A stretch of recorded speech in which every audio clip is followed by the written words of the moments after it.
What's good, folks? It's Nightmare Frame here with a new Warframe video, coming at you with a Nuke Wisp build. Rocket!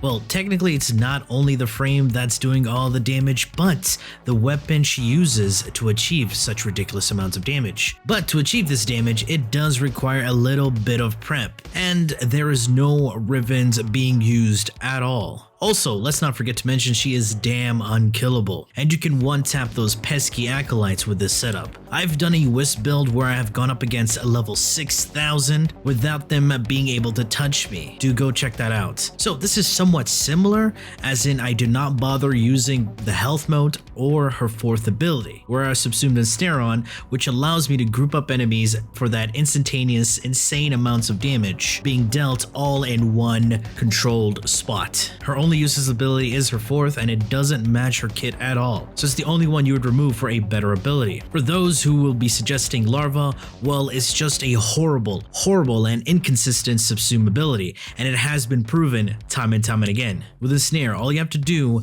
is target an enemy, lock them down, and that lockdown enemy will tether and gather more enemies into one clump, and those clumped up enemies are then incapacitated and are unable to do anything. And guess what?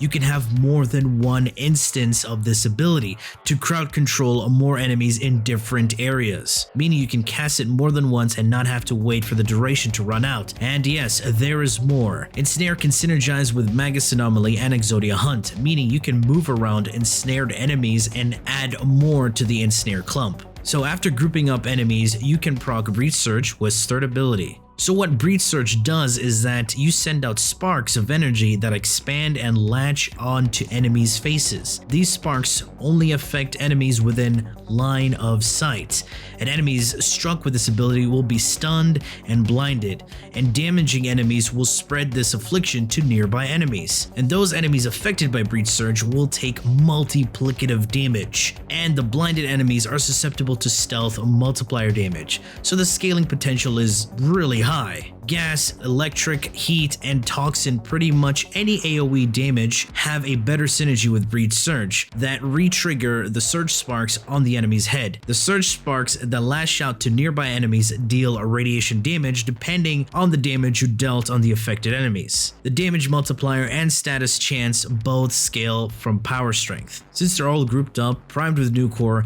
and the bouncing glaive, and it also detonates, dealing crazy AoE damage. And I'll be using Volatile Rebound instead of Volatile Quick Return. I mean, they're both good, but I prefer extra bounces before I detonate it. So this is how the build works. Breach Surge, Ensnare, Nuke Core them, and throw your glaive, and use the alternate fire button to detonate it after it hits. You don't need red crits or anything like that. It's just pure insane scaling damage that gets you pretty damn good results. Since this is going to be a friendly build without using logit reward mods like Prime Surefooted, and if you complain about not having Prime mods or arcanes, then just get them, forehead. Alright, let's take a look at the build. Brief Respite in the Aura for the energy to shield conversion, 155% of duration with primed continuity.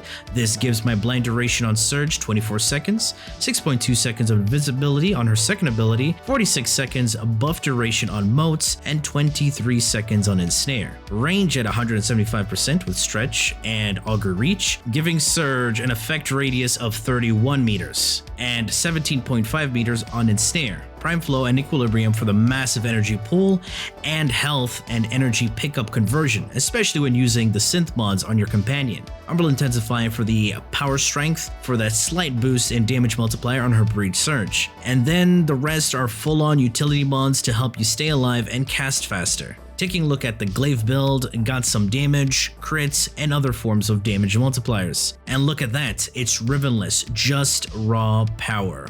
Then we have the Kuva Nuke Core with base magnetic, built only for utility, no damage, just elements, range, and other utility mods.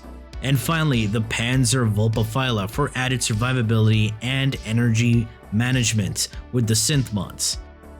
And lastly, if you didn't know, while playing Wisp, when you're in the air charging up for your glaive throw, Wisp remains invisible. It's legit hard to die with a Wisp in an endurance run, especially with her insane crowd control, invisibility, and damage multipliers. Yet, we have her useless 4th ability. Anyway, that has been it for me. I do hope you enjoyed this video, and if you did, feel free to leave a like, share, and subscribe for more Warframe content, streams, and so much more. Do refer to the description. Thanks for watching, and as always, peace.